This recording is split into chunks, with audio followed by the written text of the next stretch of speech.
Number 4।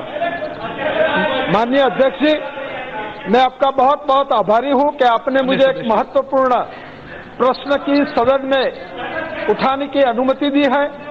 इस 17वीं लोकसभा का शुरुआत का वक्त है। मैं आपका बहुत बहुत आभार करता हूं। महोदय, देश में इलेक्ट्रॉनिक, प्रिंट एवं सोशल मीडिया का प्रभाव ज्यादा बढ़ रहा है और इसमें कई सारे भ्रामक विज्ञापन दिया जाता है। करोड़ों लाखों लोग इससे प्रभावित भी होते हैं। मैं कुछ निवेदनों के बारे में बताऊं तो इनके विज्ञापन में फेयर एंड लवली में कुछ चंद ही दिनों में लोगों को गोरा करने का दावा किया जाता है। रेफ्रिजरेटर जो वोल्टास जैसी कंपनी है दावा करती है कि 30 दिन तक, एक महीना तक वो एक फ्रेश वेजिटेबल्स रख सकती है। आप वहां चाइनीज कंपनी एक वीवो है, उनका तो दावा गलत पाया गया है सरकार के द्वारा भी, और कई सारी शिक्षा संस्थाओं में इनके मानक को बढ़ा चढ़ाकर दिया जाता है ताकि छात्र उससे दुष्प्रभावित होते हैं और उसे वहां अट्रैक्ट होते हैं और उनका शोषण होता है।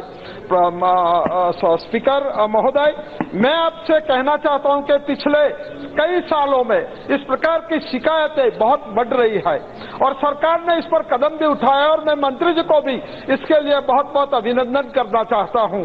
मगर मैं आपके माध्यम से इस सदन को और सरकार को मैं प्रार्थना करना चाहता हूं कि क्या सरकार सिर्फ शिकायतों को देखकर नहीं मगर सुओ मोटो अपनी ओर से एक व्यवस्था बनाए, अपने ओर से एक निगरान व्यवस्था बनाए, सुओ मोटो व्यवस्था से ऐसे विज्ञापनों पर रोक लगाए और कड़े से कड़े उस पर प्रावधान करेगी। क्या सरकार ऐसा सोचेगी? ये बहुत महत्वपूर्ण प्रश्न है कि गलत दावे करने वाले इश्तेहार लोगों को भ्रमित कर सकते हैं और इसलिए इसके लिए कानून भी है, नियम भी है और कंज्यूमर अफेयर्स मिनिस्ट्री का एक बहुत अच्छा ग्रीवेंसेस अगेंस्ट मिसलीडिंग एडवर्टीजमेंट, ये एक पोर्टल है। पोर्टल पे शिकायतें आती है। पिछले 4 साल में 6,710 शिकायतें आई जिसका समाधान किया गया। तो ये एक बहुत महत्वपूर्ण पहल है।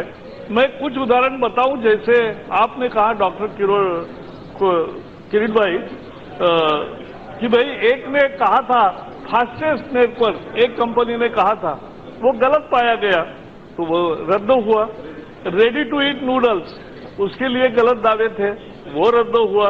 एडिबल ऑयल के बारे में ऐसे अनेक कंपनियों के इश्तेहारों के बारे में तुरंत कार्रवाई की जाती है और इसके लिए एक ASCI करके संस्था है, एडवर्टाइजिंग स्टैंडर्ड्स काउंसिल, और वो वॉलंटरी है लेकिन उनको सारा सपोर्ट कानून और नियम देते हैं और ये print, TV, radio, hoardings, SMS, emails, internet, website, product packaging, brochures, promotional material और पॉइंट ऑफ सेल मटेरियल, इतने सभी जगह कोई भी गलत इश्तेहार है तो लोगों से हम सुझाव भी मांगते हैं, शिकायत भी मांगते हैं और ASCI के द्वारा इसका निष्पादन होता है। सप्लीमेंट्री। धन्यवाद अध्यक्ष जी। भारतीय विज्ञापन मानक परिषद जो है उनके पास शिकायतें आती है, वो निगरानी करती है और जो दोषी पाती कंपनियां हैं अगर पहली बार गलती करती है तो उनको 2 साल की जेल और 10 लाख का जुर्माना होता है। ऐसी ही गलती वो दोबारा करते हैं तो 5 साल की जेल और 50 लाख का जुर्माना करती है। मैं समझता हूं कि ये जुर्माना और जो जेल का प्रावधान है वो कम है, मगर कहीं कहीं सेलिब्रिटी लोग हैं, स्टार लोग हैं, वो विज्ञापन में आते हैं और स्टार के प्रति लोगों का एक आस्था होती है, उनको फॉलो करते हैं और स्टार के विज्ञापन में आने की वजह से लोग प्रभावित होते हैं और ऐसी जो कंपनियां की चीज है वो इस्तेमाल करते हैं।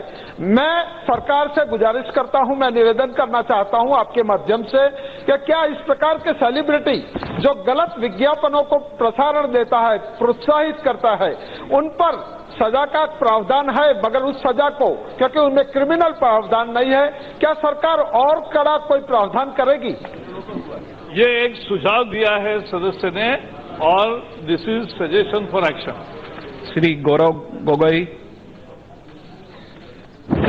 धन्यवाद अध्यक्ष महोदय। मेरा सवाल ये है कि प्रश्न के उत्तर में लिखा गया है कि प्रिंट मीडिया के लिए प्रेस काउंसिल है और advertising standard council of India print, TV, radio, hoardings, SMS, emailers आदि को ये देखता है। लेकिन आज जो युवा है वो सारा information social media, Facebook, WhatsApp, Twitter पे लेता है। तो मेरा सवाल ये है कि आदरणीय मंत्री जी से कि केंद्र सरकार क्या कर रही है कि सोशल मीडिया पे जिस प्रकार से मिसलीडिंग एडवर्टाइजमेंट्स, और हम देखते हैं कि चुनाव के समय जिस प्रकार से मिसलीडिंग खबर आती है जिसमें कभी कभी समाज के दो धर्म के लोगों के बीच में भी तनाव फैलाती है, इस प्रकार के मिसलीडिंग न्यूज, मिसलीडिंग एडवर्टाइजमेंट जो कम्युनल हेट्रेड फैलाने की कोशिश करते हैं, उसके लिए हमारी सरकार सोशल मीडिया पे क्या कदम ले रही है? धन्यवाद। ये इश्तेहारों के बारे में सवाल है। आप जो सवाल पूछ रहे हैं वो भी महत्वपूर्ण है कि फेक न्यूज हो या गलत इरादे से दिए हुए न्यूज हो, वो एक अलग महत्वपूर्ण विषय है, उसकी भी सदन में चर्चा होनी चाहिए।